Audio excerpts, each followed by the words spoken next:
Hello. Hi. Hi, everyone. Hi everyone. Welcome. Hi, ma'am. Dr. Soumya.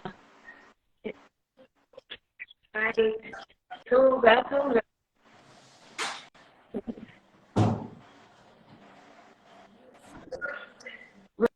Welcome. Thank you for thank you for joining us here. So, today I know this series on emotional resilience and to help me to voice on neuropsychiatrist and the psychologist. So, who better to help us navigate through through this, this very important topic, which is basically a life skill. So, Dr. Monica is a counseling psychologist working at Repal University. Dr. Soumya is a who's a, who's a pediatrician, and she works at Ashirvad Care Center. And Dr. Safiya is a neuropsychiatrist, and she's also the director of Mind and Brain Hospital. So welcome everyone. So why don't we get this discussion rolling? So since we are on talking about emotional resilience itself, what is emotional resilience? So Dr. Monica, would you like to navigate us through what this means? Thank you, Helena, and good evening to everyone. This is such a pleasure. Before we begin, I would like to throw in one disclaimer, probably on everyone's behalf. This is the first time I'm doing this on Instagram, so if I make mistakes, please forgive me. But let's jump right into this thing. We have all heard of people using emotions and feelings, the two words synonymously. There's a slight difference. Feelings are what we express, how it manifests in terms of our behavior. But behind that feeling, what is actually going on in our subconscious or conscious mind, that would be the emotion. For example, it's possible that I am very happy and I'm expressing it in various ways, like singing or dancing or jumping around. That's how I'm feeling. I'm feeling very happy. But there is another emotion at the back, which could be because I am very satisfied with the outcome of my exams, or I'm feeling very calm and peaceful because I have just finished a session of meditation. It could be anything. So the peaceful would become the emotion. The satisfaction would become the emotion. The gratitude would become the emotion. While happiness is common for all of us. That's the feeling, right? So since emotional resilience, meaning that how am I able to express my ability to withstand difficulties? When we're talking about resilience, it basically means that I should be able to cope with difficulties. I should be able to bounce back. That's literally what everyone says. I should be able to bounce back from any kind of problem and then restart my journey.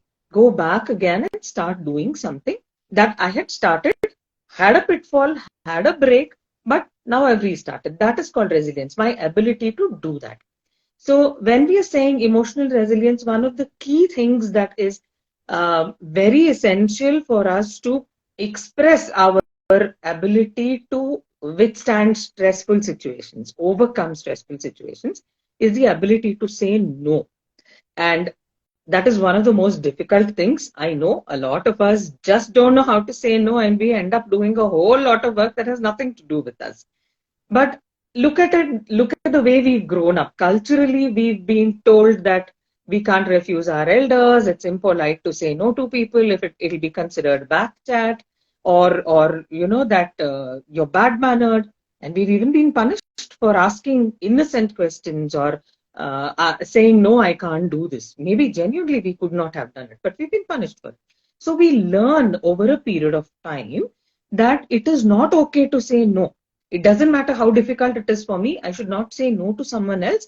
Otherwise, they will get hurt. So in our minds, we don't want to hurt people. We don't want to create a conflict and have some sort of argument or fight with that person. We don't want, we want to constantly make them happy, and we don't want to feel guilty, or we don't want them to be disappointed by us. So many times in this process of wanting to please other people, or not making others unhappy, we tend to take on a great deal more and not be able to do what is really important for us. So it's very important that we prioritize our work and say, okay, I have this much time remaining, then maybe I can do something for somebody else. But pick your battles, choose wisely what situations we have to give our energy to. Especially the young people today, in this business of wanting to make friends and be popular in their group, it has become a habit. We tend to say, no, it's okay, I'll bunk classes, it's okay, I'll go to a movie with you, it's okay, I'll stay for a late night party with you, even though at the back of their mind there's a bell ringing and saying, no, I better say no, otherwise I'll get into trouble. So they're unable to say no. Even as adults, I think we find that very hard. So one of the easiest things to do is to gauge what is making me uncomfortable, what is making me overloaded, stressful. If this situation is going to make me uncomfortable, instinctively I feel I should not do this, then go ahead and say no. Don't feel guilty about it. It'll take a little bit of practice, like any other habit, any other emotion that we need to express. We should not keep feeling guilty and saying, yeah, I'll do it for you, and smile in front of everybody. Our emotion has to match our feeling. It's very important. So if I'm feeling uncomfortable, if I'm feeling overloaded, or if I feel that someone's crossing my boundaries, my personal boundaries, then it's very, very, very important to say no. And it'll come with practice. So maybe we can start with saying, you know what, thank you so much for thinking of me. I'm so glad that you thought that I could help you in this. But honestly, I have these problems. List them out very honestly. If sometimes they will say, they will understand, sometimes they won't understand. But be very clear in your communication that you are genuinely not able to do something. It's not that you're refusing just for just because you don't feel like doing it. So, and it's always very important to be respectful, especially with your immediate peer group, the family, where you don't want to create conflict. And also remember that by being honest, you're asserting yourself, and you'll always get more respect for being real and being assertive in a situation that's tricky for both parties. What that will also do, it's very good to remember that it will reduce our stress levels tremendously. If I'm going to say yes when I actually want to say no, then I'm just stressing myself out. I will eventually burn out. There is no point in doing something like that. So it's important in the to look at how it is benefiting my mental health, because in the long run, that is definitely going to affect our relationships. So to increase efficiency, to increase performance, to increase our health, make our health better, to build better relationships, it's very important to say no when we want to say no, and not say yes when we want to say no, right? I had this, I used to work for a company where this very senior man was the marketing manager. So there was a whole bunch of people used to come and say, sir, we need advance for this, we need money for that, the suppliers. So he had one huge poster on the back of his table, behind his chair on the wall. so that the customers could see, his suppliers could see what it was. Then don't say yes when you want to say no. So they all used to say, sir, kya sir, we come to ask you for money and you're saying no without saying no. So I'm trying to be polite with you guys. So it's very important for us to be able to maintain relationships in the long run, to be healthy, to be mentally stress free, and keep ourselves far away from mental problems. It's important to be resilient in terms of being able to say no. What do you think, Safia? Very much. I feel telling a no has power by itself. It's one, two word which is the most powerful instrument in today's world. You know, I have been seeing so much of trauma in young kids because of this inability. Now, sometimes I feel it's a disability where you don't know how to say a no, nor you have been taught how to say a no, or you have not even seen somebody saying a no. So it's like a disability which is cropping up. And one of the reason I kind of wanted these programs to come up and skill development to happen is the increased rate of self-harm which I'm seeing in young crowd. Yes. So I would start by elaborating one of the cases which I saw today, just now. I got a 14-year-old with a lot of cuts in the hand. You know, she has harmed herself. And the reason being that she feels now she's old enough to make her decisions and parents should not be interfering with her decisions and she should be allowed to do everything and it should be yes. My parents should tell yes to me. When they say yes to me is when they love me. If they're saying no to anything, that means they have abandoned me. So that's when I started thinking. So now parents also should learn how to tell a no when there is a request. And I think it should start from a very young age. I don't blame this 14-year-old because she has never heard a no. Exactly. When she wanted yes. Sorry, I don't want to interrupt, but I very quickly, something came to my mind. There was this wave of parents when maybe about 15, 18 years ago. That is a new trend. You know how it is, na? Parenting books come out, some videos come out, and everybody just hangs on to it and gets onto that bandwagon. There's this whole thing about, you should not use any negative terms. Don't do this, or I cannot do this for you. You're not allowed to do this. Anything that says no or means no, we are not going to use it. Yes. And it used to cause such a lot of trouble among the other children whose parents were not doing that thing. This one kid could create chaos in that entire group. Just because the parent was refusing to say no. Yeah. So I think another trend which I saw was like, the sense of friendliness the parents have developed towards their children, which is actually good. They're trying to build bridges, but that friendliness somewhere has lost its meaning and kind of, prevented creating boundaries. Now, every house has a little prince and a little princess who orders things and the parent is obliged to tell yes. And when they are 14 or 15, when you have to tell a no, they don't know how to listen to this no. I think we have to start from there now. That's when I felt the very big need that we need to talk it loud. These may seem very innocent. It's very innocent, right? I love my child and I'll do anything for you. But then when the time comes and when there is an actual no, this is creating self-harm. Can you even believe this?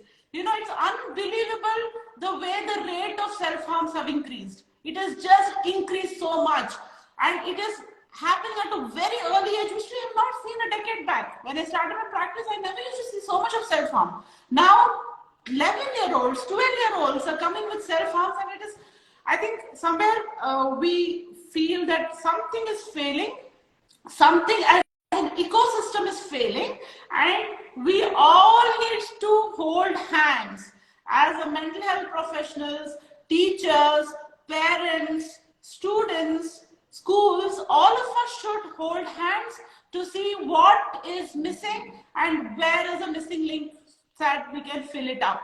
So it's a joint effort which all of us need to do, because it's an alarming trend, and this is something which we cannot neglect. So the entire emotional resilience program which we are trying to do is basically to recognize the emotions, as Monica very, very well explained. How do we recognize our emotions? How do we handle our emotions? And when it's going out of place, how do you kind of modulate it, emote it, manage it, and be able to deal with it? So this is the entire crux of the program, where we would want our viewers, whoever is joining, be able to have those resources so that we can help ourselves, our family members, and people around us who's going through this pain. Yes. I also think that, these are some things that we must address as we go forward with this series. Everyone talks about emotional intelligence. Really, no one has understood the value of having emotional intelligence. Yes. The minute we start talking about, I feel this way, I'm not feeling okay, then immediately people switch to other topics and say snap out of it and stuff. But emotional intelligence is so important for us to build that resilience. The ability to say no, the ability to know where to stop and where to go on. Yes. Yeah. So one more thing, what I have seen in my practice over a period of time is, like, we are talking a lot about mental health. After COVID, it is like everybody talks about mental health. So I don't think there is a problem with awareness. People are aware that there is a term called emotional intelligence, there is a term called, stereo or whatever. The awareness is there. Everybody knows that there is a thing called mental illness, there is a need of addressing it, all that. And then there is accessibility also to a large extent, because you have now online platforms, you have lot of apps which has come up, which is really booming every day, and there are doctors around, there are counselors around. It is not also a problem of accessibility, but I think it is deep down a problem of acceptability. We are not able to accept one thing, and we also don't know after accepting what to do. So inability to face our own limitations, or having to have a defense to kind of define it as somebody else's problem.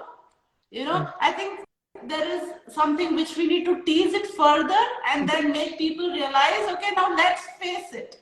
Let's face it honestly, and then let's come up with a plan so we all are able to do something about it. Yes. What Helena started off with, understanding the difference between emotion and feeling. That is probably one of the areas that we should look at more deeply to be able to get to the stage of acceptance. I am in complete denial because I don't really know what what is the emotion that is lying underneath what I'm feeling or how I'm behaving. True. So once we get to the point of, where we say, okay, this is how I'm feeling, but why am I feeling like this? That's when we will be able to accept and then move forward. But like you said, I agree with you, Safiya. Awareness, there is a lot of awareness. There's not a lot of understanding of what is what in clear terms. Like this itself, let's take this as an example. A lot of us use terms interchangeably. We say, I'm feeling this way, I'm feeling very emotional. It doesn't even mean anything. So end of the day, we need to get into the depth of each of these things and, like you said, tease out some more of this stuff to be able to get to a point where we have the courage and we have the ability to take responsibility for the consequence of saying no. Yeah. I think the responsibility word makes a lot of sense. Accountability of our own self rather than the system. Now, if system is having a problem, like let us look at schools, let us look at the communities which we live in, or the problem of drugs which we are probably trying to highlight, is accessibility is there. Now, as a social system, if there is a problem in the ecosystem, maybe correcting them is beyond our control. We are nobody to do it, and we don't have the power or access or the energy to do it. But then being accountable for our own actions makes more sense because we are much in control of it. Right? So I think let us take that ownership, as I don't know what's happening around me, but let me know what's happening within me so that I'm accountable. Yes. Yeah. So I think one more area which, for in further of your discussion as to understanding the emotion and feeling, I think one thing which I always saw with the more than the feeling, the emotion comes out from the belief system we are carrying. You know, the kind of belief, probably our beliefs are built on multiple things, maybe the way our childhood was, or who is our role model, or what is the future direction we are looking at, or what are we fantasizing, or what The kind of family dynamics there was in the family, how culturally, what were exactly. the religious and cultural beliefs and values of the family, Exactly. and how the family members treated each other. Yes. The relationship between each of the family members. All of these things will determine how we deal with our own emotions. And I had this young man come in today and say, how do I become, all my friends tell me that I'm emotionally distant. Yeah. And then I said that, look, if your friend's pet has died, there's really nothing you can do to solve that problem. It's not about the problem. It's about what he's feeling. But it's not such a big thing. No, according to him, it's not such a big thing. I said, it's not about the pet. It's about what your friend is feeling. See, that is the level at which one needs to understand what emotions are, how we need to connect with each other, how that will help us to deal with problems later on, make us tougher people, give us the ability to face failure. These kinds of things, I worth exploring and doing some more work about. But I'm very interested to hear what Dr. Soumya has to say about all the stuff that you and I've been talking about for so Yeah, long. sorry for that. We were too involved, so please. Yeah.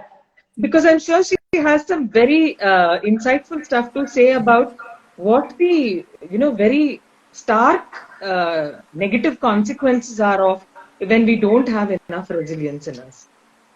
The body changes. Adolescence is usually defined as there is a change in the development. It is a part of development. Whereas we confuse it to puberty also. Whereas puberty is a biological process where the child changes into an adult. So there will be hormonal changes. So there will be development of secondary sexual characteristics. Then the child develops into an adult size, and development of reproductive capability will be there. So there will be stages in development. Like puberty, that girls usually start from 8 to 13 years of age. So initially there will be development of the breast buds, that is called as the thalarche. Then after 1 to 1.5 years, there will be development of the genital hair and the axillary hair, which is called as the pubarche. Then finally it is the attainment of the menses, which is called as the menarche. Similarly in boys usually attain puberty about 2 to 3 years later than the girls. So it is usually around 9 to 14 years of age. So usually they start with the development of the gonadarche, that is increase in the testicular volume. Then there will be increase in the penile mass, and along with that their height velocity is also increasing fast. That is next is the spermarche, which is equal to the menarche in the girls, where they start producing the sperms. And there is lot of physical, emotional, psychological changes during this period. And due to the lot of rapid changes which occurs due to hormones, like there will be a surge of GnRH, FSH, LH, and increased gonadal androgens and estrogens. So they are exposed to more mental health disorders due to these changes, and the risk factors are more, than the chances of developing mental health disorders is also more in them. So some of the risk factors like exposure to media. So the media exposure, like everything is shown on the media, especially for example about the junk food, what they usually take. So about 56% of the advertisement, what these youth watch is about the junk food. What is junk? Junk is which is having zero nutritive value and lot of fats and trans fats in them. So when you consume that, you don't get any vitamins, minerals, or any fiber, but it will be a lot of calories and energy in it. So which make them prone to diseases like hypertension, diabetes, cancer, PCODs. Along with that, mental health is also affected. They are prone for anxiety, depression. So that is one of the thing, and obesity is becoming epidemic. And on the other side, because of a lot of exposure to social media, the adolescents, they are more concerned about their body image, body shape. So they will be, yeah. Then they may take that not realistic things which will be shown very thin or muscly type. They may take thin is beautiful. So in the long run, even that leads to many health problems, like nutrition problems will be there. And there, and especially at the adolescence, there is peer pressure also. So peer pressure is like what you usually don't do, but when you are with your friends, just to be accepted by them, so you start doing certain things like using drugs, substance abuse, start smoking, alcohol, and those things. So those are important, and they are also more prone for emotional disorders like anxiety, depression, and attention deficit hyperactive disorders. So these all, I mean, emotional, psychological, social, everything comes here during the adolescence, and half of the mental health disorder starts before 14 years of age. Yeah, so we see a lot Dr. of mental Soumya, disorders at that time. Yeah. sorry, can I clarify something? Okay. Uh, Dr. Soumya, you were talking about body image, distorted body image that people have. How do children learn to, accept their body image and say no to advertisements that are, constantly endorsing zero figures and See, we have skinny to try jeans to and stuff? disagree with that, or maybe we have to keep on telling them what is correct, what is not correct, and what is required for their body, what are the nutritional needs. So, just by dieting or just over exercising, those things will not benefit them in any way. Hmm. So, Hmm. they have to be counseled in that way. But do Yeah, you think acceptance of people in whatever shape and whatever size? See, even if you go into a store, you'll find it very hard to find clothes that fit my size. true, even I don't get. Yeah. So, we have to go into this oversized store or buy some men's jeans or something like that, it's unfair. I've actually had fights with people in jeans stores True, and say, you don't have my size, it's not fair. it's a So part then of convenience automatically I also. start thinking that there's something wrong with me, and me as a senior, I feel like this. It's very hard to expect our young people who are still, they've just opened their eyes into the real world, to expect But I them think it to is actually understand the this. opposite way for the youngsters. They want to look thin, they want to look like models, so zero figure. Those things that will be more to them. I think they will be more into this anorexia nervosa kinds. Yes, yes. There's a lot of body dysmorphic trends. Yeah. I meet a lot of those kinds of kids in my school, but I also meet a lot of kids who don't even understand what nutrition is and stuff. So maybe what you said about making them making them aware of what nutritional needs are and how it is important in the Yes. long run in terms of health and what damage it can do to our bodies later on, especially for women.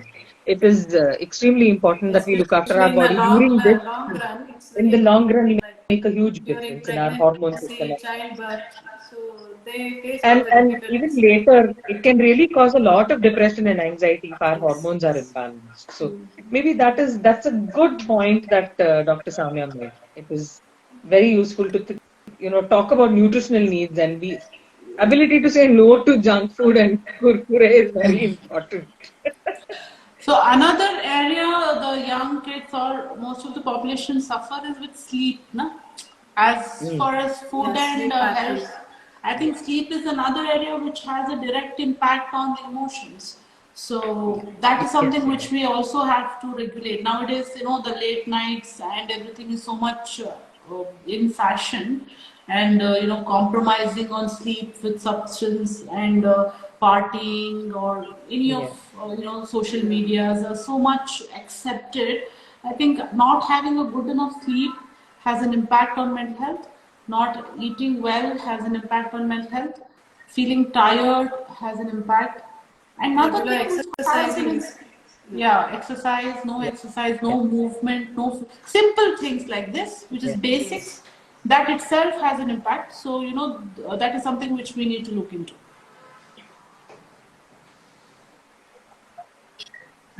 So I have a question. I'm sure like there would be some parents around. So to help them out, so what would be like some signs that they could look out for their children?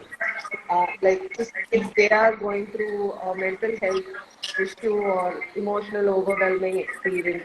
Because kids generally tend to withdraw, especially adolescents. You're not going to share. I mean, adolescents don't really Yes. share anything with the parents, but the parents need to like keep an eye out for them as well. So, are there like any tips that that would help the parents watch out for Yeah, them? Monica, you can take it.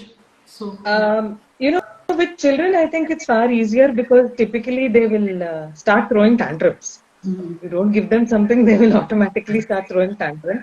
And with children, the nicest thing about children is that their moods will keep changing like that. If they are not stable, and it's very visible, they don't have a they're not hiding anything most of the times with most kids, unless they're very severely affected by whatever has happened. They will not withdraw. They will not pull back and become quiet. But however, whichever age group, if whatever their new behavior is sudden and it's very extremely different from what they used to be.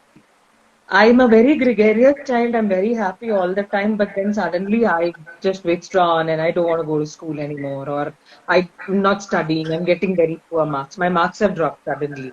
Okay, my friends have dropped suddenly. I'm spending too much time on my phone. I that sudden change is a warning bell. Uh, it's a very clear warning sign that there is something not okay here, and it's very important that parents not turn on and like very modern so-called modern thinking say, let me give them some space. It's important to give space. It's important to also look into Voice that out. matter without being disrespectful, without invading their privacy. Is it possible for me to just sit down with my kid and say, look, it's okay, you can tell me what is going on. Do you want to talk to someone else? Would you rather talk to someone else? Give them that freedom to be able to express wherever, however, freely. But it's important that communication happens. Communication is key to any problem solving issue, whether it's inside an organization, with parents and children, with relationships of any kind, any kind. Communication is very important. So it's important for us to constantly be aware of what our children are normally like. This is basically my child's personality, but it seems like there's something different. So, what is it that I can do? And nothing is stopping me as a mother going out and asking somebody like Dr. Samya or Dr. Safiya, look, my child is going through this. What should I do? How should I help? There's nothing stopping a parent from doing that. So I encourage parents to go out and seek help for their child instead of saying, you come to the counselor, you go to the psychiatrist. Instead of doing that and forcing a child to do something that the child is not interested in or may not work for the child, let me go and take that first step as a parent.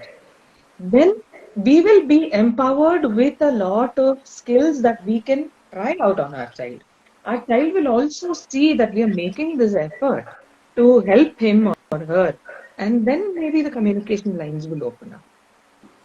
So another thing which I see clinically is, most of the time a child's changed behavior is mostly perceived as aggression by the parent.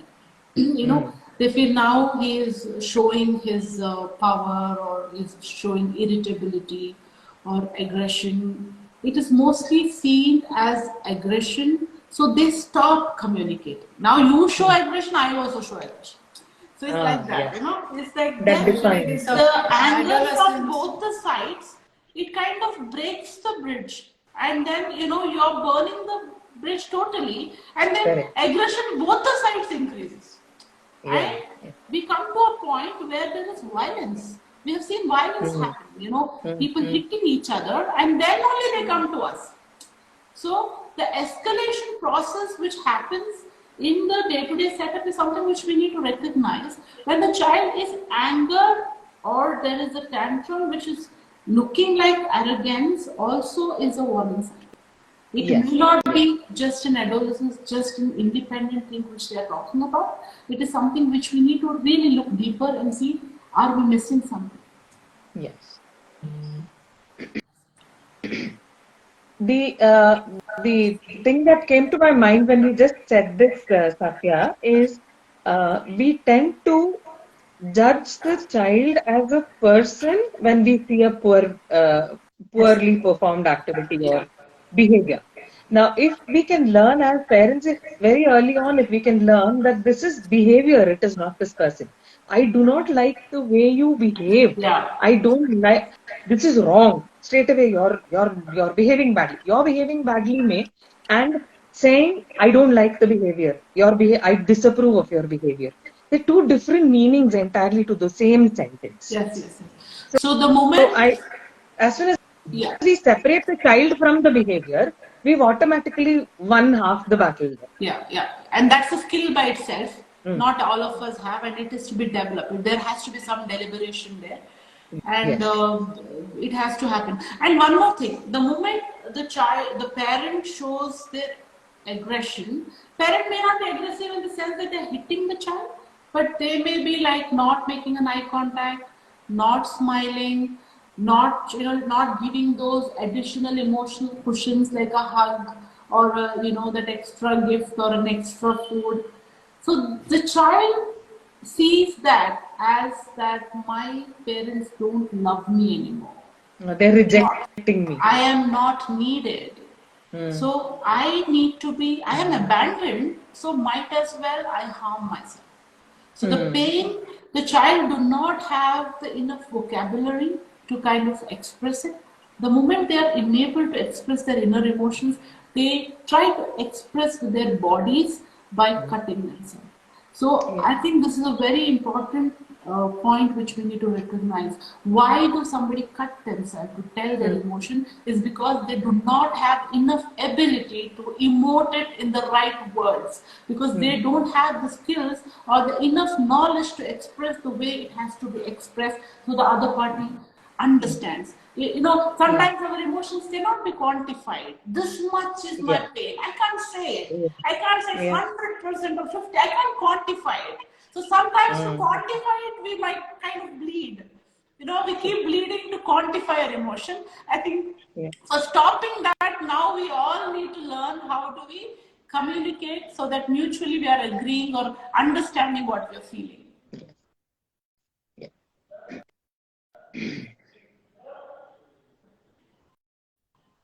Helena, please Yeah. take over. So anybody in the audience has any questions, I think we'll be happy to hear. We have only been talking. If somebody has something to talk to, ask us, please ask us some doubts. We can have an engaged thing. You could chat, you could ask in the chat, or if you want to come online. Yeah. Please share your experiences as well. Yeah. Yeah. So if you have any doubts, experience which you would want to, talk about. Yeah. Ma'am, so I was wondering, like, since we started off, like, our topic is like, how do we know, right? So, but then, like, sometimes when people come to us and ask us a question that probably crosses a boundary or it's a Mm. very sensitive topic, but then we feel guilty I won't say guilty, but it makes us uncomfortable to Yes. reply to it, right? But then sometimes, especially with a family member, you are kind of obliged to answer. So how do you think we could navigate that, like such a situation? See, first of all, I think we need to get into any kind of conversation, or when we anticipate that this might happen, we should be prepared with some stock answers, probably, I don't know. But many times it's good to just say, give me a little bit of time to think about it. Buy some time. That will kind of, give them this hint that, okay, this person's not very sure about wanting to do what I want them to do, first of all. Then take that little bit of time to analyze what it is that is making me, stopping me from saying no. Why am I not able to say no? If not immediately in that situation, at least let me be able to think about it now and be able to deal with the next situation. I'll give you an example. When my daughter was very young, I was talking about going back to work, and my mother very clearly said, "Don't expect me to look after your child while you're gone." Okay, and this child was born, I think, about 5, 6 years after the previous child in the family. My mother, uh, doting grandmother as she is, she said, "No, your child is your problem." And I got seriously hurt. I got seriously hurt. But I now, after a few days or maybe a few months, I immediately realized that she had given me a gift. If I had ditched my daughter there and gone, I wouldn't have this beautiful relationship I have with her now. And I would have missed out on so many wonderful things. So I carted her to work. Okay, I learned a lot of things in the process. I took her to work. Where I went, I took her to. But my mother staunchly refused. She said, "Your kid, your problem. I brought you up, my job is done." Sometimes we have to be blunt, and family will always know. Family knows that we love them. They will eventually come back. But it's very important for us to know and understand why we are saying yes when we really want to say. Am I feeling guilty? Am I driven by that guilt? Am I driven by this need to make someone else happy? Is my happiness dependent on making someone else happy? And that's why I'm saying no, yes to them, even though I can't deal with it anymore.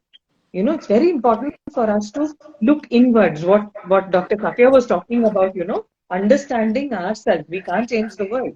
But can we go back inwards and see what it is that's driving us to do what we are doing and stopping us from doing what we really need to do? Yeah, there's one question in the chat box. Dr. Shravan has asked whether feeling low is good or bad. I think I'll take that up. So, like, we have hunger, we have sleep, we have, we pass motions, bowel, bladder. Like a physiological change, which is a human need for existence, having different emotions, different flavors of emotions are important for our existence. We are human for a reason. We differ from animals. I think one big thing is by emotions. So I think if we do not have a good amount of emotions of all ranges, then we miss out on it. Feeling low, sometimes talk about ourselves. Sometimes feeling low after some time can be beautiful because it would have allowed you to go inwards and you would have probably discovered something about you which probably is making you feel low. Now, ultimate pursuit of happiness is something which is shown in social media. So all our life may not be Instagram worthy and it should not be also. We are not in heaven here. We are in earth with all its limitations and possibilities. If we don't have the access to all the emotions, I think we are very less human. For us to have that humanity and enjoy being human, I think we need to have all emotions. So feeling low is good.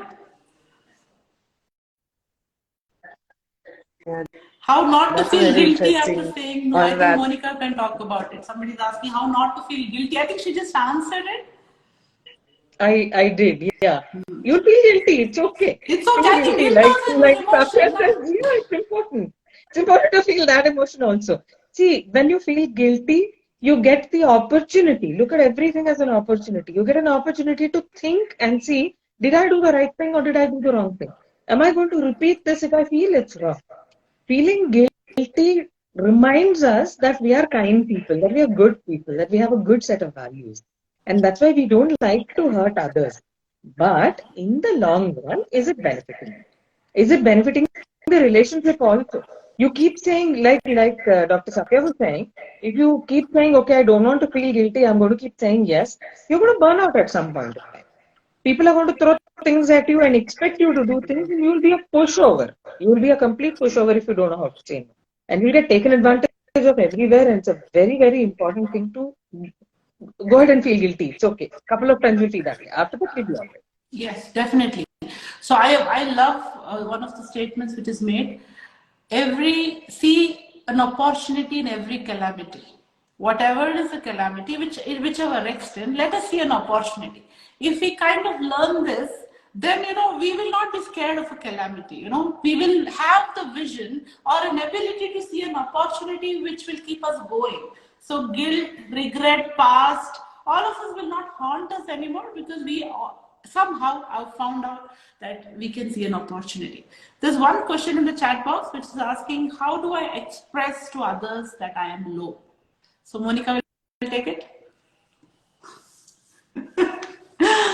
So how do we express? Tell I am low, I'm feeling sad, I am not happy, I am troubled. Use all the vocabularies in all ranges. Depending upon whom are we talking to, and why do you want that person to know that you're sad is also important, right? Yes. So what is the dynamic between you and the other person whom you want to know your feelings, right? So we all share different dynamics, right? So depending upon whom you want to tell, why you want to tell, and why do you want him to know that you're sad or upset, that also matters. So depending on what is the intent and what is the relationship you share with the other person and what do you want to get out of it, talk accordingly. Expressing emotions can be sometimes loud, that I cry, scream and screech and tell I'm sad, or sometimes it could be silence. It could just be silence. Silence can be louder, very, very louder. So the way we express our emotions depends upon whom are we trying to express it to and why. So depending on it, choose your words and ways. Yes. Writing down how we feel also helps a great deal. It will give you a lot of clarity. So if you're feeling low and you don't know how to say it, paint a picture, draw a picture, write shairi. I have one young man who goes through depression, bouts of severe depression, but he writes poetry every time he becomes depressed. Beautiful Urdu poetry. And that's his expression. Find what works for you and put it down on paper. It will give you a lot of clarity. So it's perfectly okay to expect others to understand, but if they don't, you will know how to work it out on your own. Yeah, there's one more question. Is it fine to be emotionally responsible, sometimes overprotective towards our partner? Yeah, protective and responsible towards the partner is a responsibility. And overprotection is, again, what is the meaning of overprotection? Are you not allowing that person to move out of the house? And what range of overprotection also matters, and why? Is that person not capable to protect themselves? So there are a lot of flavors to it, that question, but it's a very intense question and very, very, some question everybody should ask, right? What kind of shadowing are you doing to the partner, and what to expect from the partner? Is the partner your savior, or is the partner your life, or is it the center point? Sometimes this is very important for the young adults to know, because sometimes they make their partner their center of their existence. The moment there's a rejection from the partner, when there's no validation from the partner, when the partner looks a little here and there, they can just lose the ground and they can go into a suicidal attempt. So please, young people especially, your partner cannot be the center of your world. You have to be, your accountability, responsibility should be. So understand that. That question is quite difficult to answer in one session. We may need one full session for it. But thank you for that question, whoever has asked it. Is there a midway between yes and no? Yes. Yes and no has got a huge distance between it. Maybe there is. Yes, maybe, may not be, maybe, yes. So many. You could always say, I would like to do this for you. Instead of saying a straightforward no, You could always say, I genuinely really want to do this for you, but you know what? I've got this huge list of things to do. Or I don't have the ability to do it. Many times we are asked, people assume that I can do this. And they say, okay, you do this because you've been doing this. I may be, cooking for 4 people. I can't cook for 40 people. I may be a great cook when I cook for 4 people. If you ask me to cook for 40, I am going to say, no, I can't do it. Okay? So another way of So we looking have at to that, be yes. nice and Sorry. respectful in saying, yeah, I would love to, I really genuinely would want to do this, but I don't think I have the capacity to do it. Or I don't think I have the time to do it. I don't have the bandwidth for this. That's a favorite word with our kids these days. I don't have the bandwidth for this. So there is very huge distance, like she says, between yes and no. And it's important that we use that to continue to build our relationship rather than, drifting towards one corner or the other, where if you say yes, you will burn out. If you say no, that person is going to leave. So So I think the midpoint is better. Dr. Soumya must be seeing a lot of kids, right? Parents basically. So what has been your experience when you have telling the parents to tell a no, or be a little, be strict with them or something? What has been their responses? Actually, what I feel is all these things with the child it is temporary. Like it won't go for a long this thing. Yeah, for the one moment with the doctor, the child is exposed along with the parents. Yeah, they take it seriously. Maybe for that moment, and maybe for a day or two. But again, when they are with the parents, the same usually the attitude continues with the kids.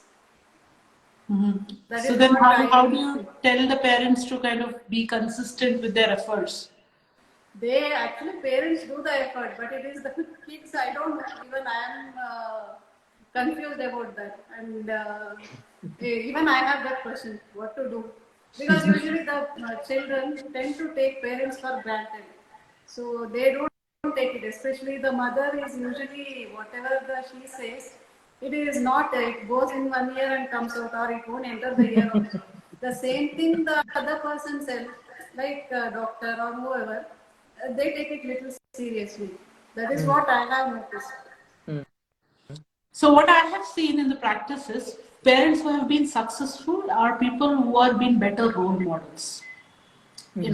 Parents who exhibited it themselves. Like I'm telling my child, don't use the phone, and I am constantly on the phone. So you are having a hypocritical behavior, and there is a dissonance in the entire process. I think parents being good role models, if they are saying something like don't get angry, and that also means you don't get angry on each other also, right? I think parents' firmness and consistency with exhibiting in action consistently, not on one fine day when they took the resolution, but on all the days, in all the situation and across all events. If they show consistency and if they exhibit what they want their child to exhibit, they do good. They do very good, because they may not agree in the initial phases, but then I have seen some parents being so consistent in mimicking showing up how to behave and stuff like that. They do wonderfully well. I think that is where it is. Yeah. Then even I have a question, like how to overcome this peer pressure, especially in adolescent. Like my friend does this, even I want. My friend goes out for something else, even I have to do those things. I just want to know how to manage these things. So peer pressure is something which the experimentation, mimicking, all that happens to the peer pressure. So I think talking openly about it as to what kind of peer the child is, talking openly, and then kind of parents know what kind of group they are into, and why, what kind of pressure the child has. That's also important. What is the pressure? Is the pressure to behave a certain way, dress a certain way, eat a certain way, drink a certain way? What is the pressure, and why the child is succumbing to it? And if parents have the ability to recognize in a very early phase and start openly talking about it, I think that matters. Because sometimes, most of the time, parents say, okay, let me just not talk about it now, maybe later. So we are not observant enough to talk about it much before then it has become a problem. So what we do typically is when only it is a problem, when it is kind of burning and the smoke is out, is when we kind of go look for a water. So that's a mistake we've been doing. I think we have to be very vigilant and see the red flags very soon and then talk about it. I think communication is a very important tool. Don't be confrontational. Let us be having discussion wise. We can talk about our own experiences and say, this is how it is, this is how it is. And I think that could be a very good, rather than be waiting for some counselor, therapist or a teacher to talk, if the parent can themselves talk, it will be a good tool. One other mistake I have found a lot of parents make is that they will never tell the kids about the problems they are facing in their own life. True. They want to show perfect, They talk about their rosy, financial picture. issues. Yeah, and the problems they are facing in their health. As children grow up, parents are also getting to be middle-aged and their bodies are changing. True. Kids are completely unaware of the kind of difficulties that the parents are going through, just trying to get them to, get to school, get their marks, do basic stuff. If I can, without being afraid of anything, if I can tell my kid, look, I genuinely cannot afford that pair of shoes. It's okay. It's okay for your kid to know that this is my limitation. This is my parents' limitation. So it's all right for the child to know. I have this parent come in and say, Amma, we do everything for this girl.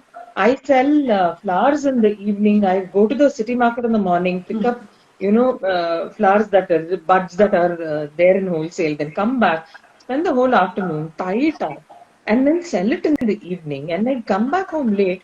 This girl's not even studying. I said, what else does she do at home? She doesn't do anything. She's always on the phone. I said, doesn't she support you with your housework? After all, you're working outside and there is some amount of housework to be done. She says, no, my older son goes to work. He comes back and he goes out and fetches water. This is the kind of thing. I said, why are you not making her do any work? And the mother's feeling very proud. I'm not giving her any trouble. Her only work is to study. Why? Why should she not learn life skills? Why should she not know that my mother is working really, really hard to send me to this really nice school?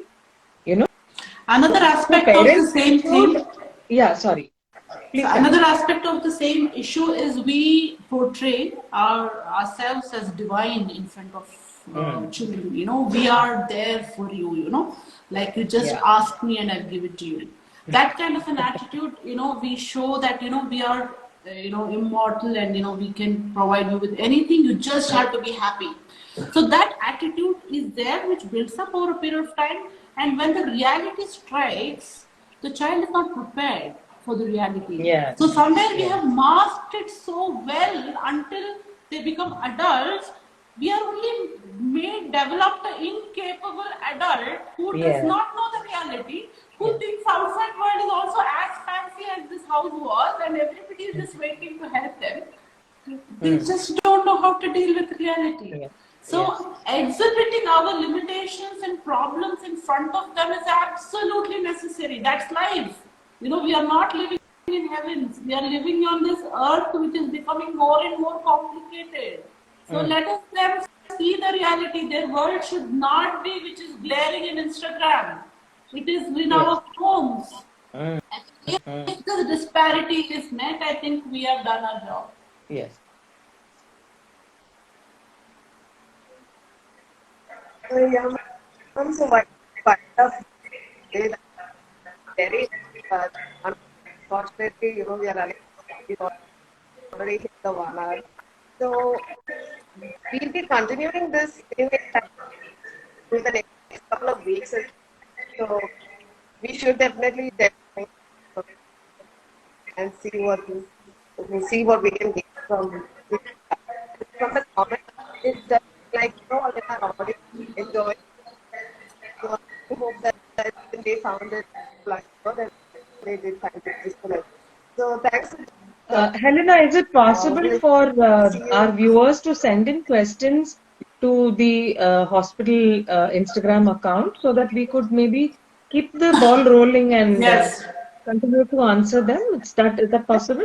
Now, a lot of questions are coming now Yes, also. I think it's all very important and we definitely Yes. want to answer them. So Yes. what we will do is, if at all our viewers can come up with a question to the account, next session will be on answering those questions so that, we can keep it going and keep it more interactive. We want Yes. to, make this, more interactive so that it is helpful for us at the ground level. We do not want to be preachy and all that. It is all life problems which we want to talk about. So please participate, please open up so that your question may help somebody who is not able to ask the question because of whatever reason. So please be open. Yeah. just leave us a message on the hospitals that are using the platform, and one of us can definitely get back. Yeah, let's keep this ball rolling. Continue anyways over the next couple of weeks. Yeah. All right, everyone. Thank you. We will see you next week. Thank you, everybody. It was a lovely evening we spent together, and I'm sure we will have many more such sessions. Thank you, Dr. Safiya. Thank you, Dr. Soumya. Thank you, Thank Helena. you for a wonderful participation, and thank you all of them who Everybody. participated. It was a wonderful session, and let us keep it going. Please participate in the future sessions too. Please do. Yeah. Thank you, everybody. Thank Thank you. you. Thank you. Bye bye. Bye bye. Bye.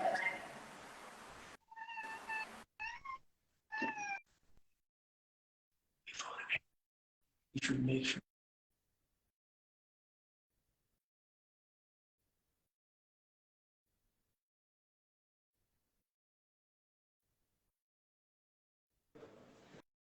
All right, thank you, everyone. We're closing this for now. Do send us your messages over to our Instagram page itself. So yeah, we'll see you next week.